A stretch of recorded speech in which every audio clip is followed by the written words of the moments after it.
medicine. The royal proclaimer beats the old tom-tom to make an important announcement. The king is ill. The person who cures him will get a reward. Why such an announcement?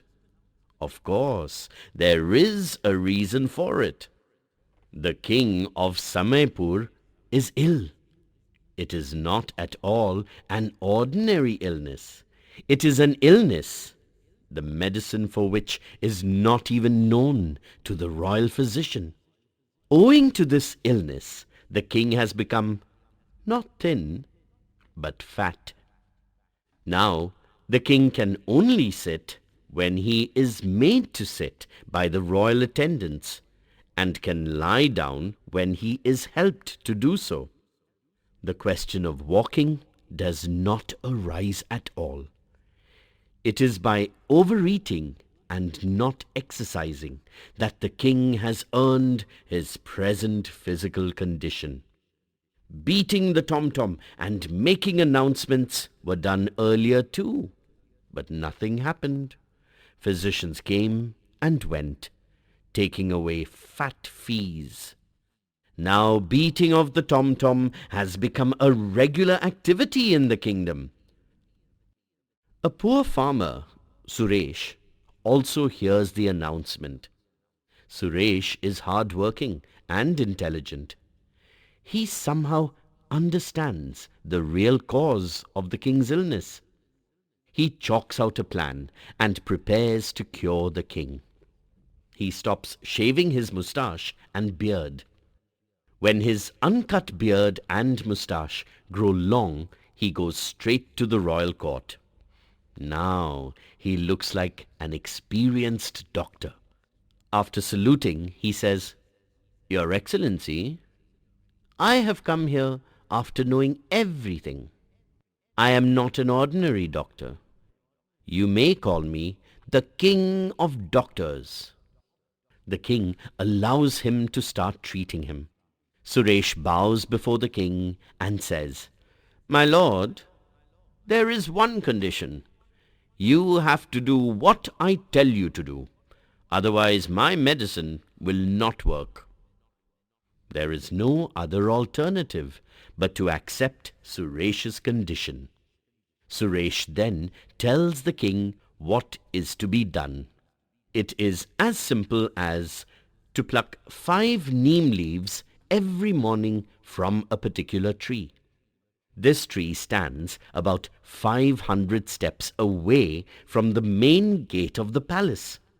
There is another point to be kept in mind. One and only one neem leaf is to be plucked at a time and is to be brought back to the main gate of the palace and chewed. In this fashion, 5 neem leaves are to be plucked and chewed daily for 30 days without any break in between. This has to be performed by the king himself and not by anyone else.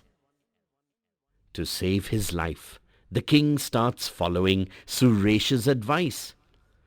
But it is too difficult for the king to follow the instructions in toto.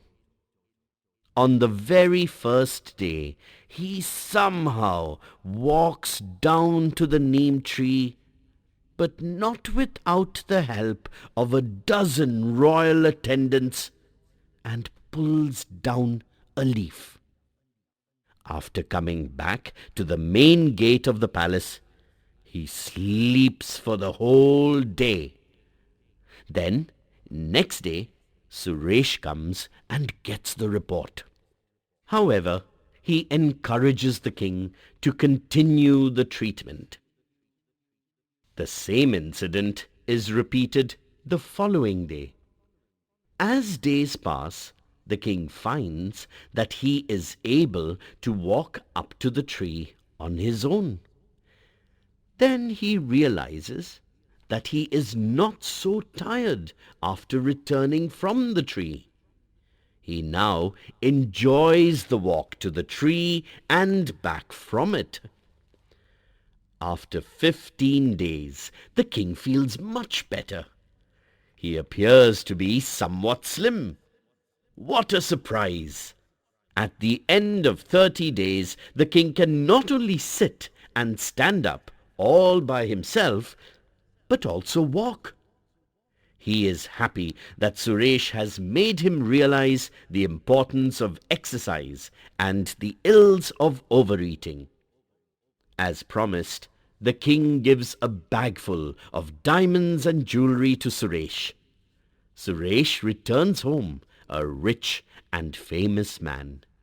Everyone in the village is happy. I have a question to ask you. The king has understood the importance of exercise. He has stopped using his horse carriage and has started walking. His subjects too walk most distances. Can we also do the same?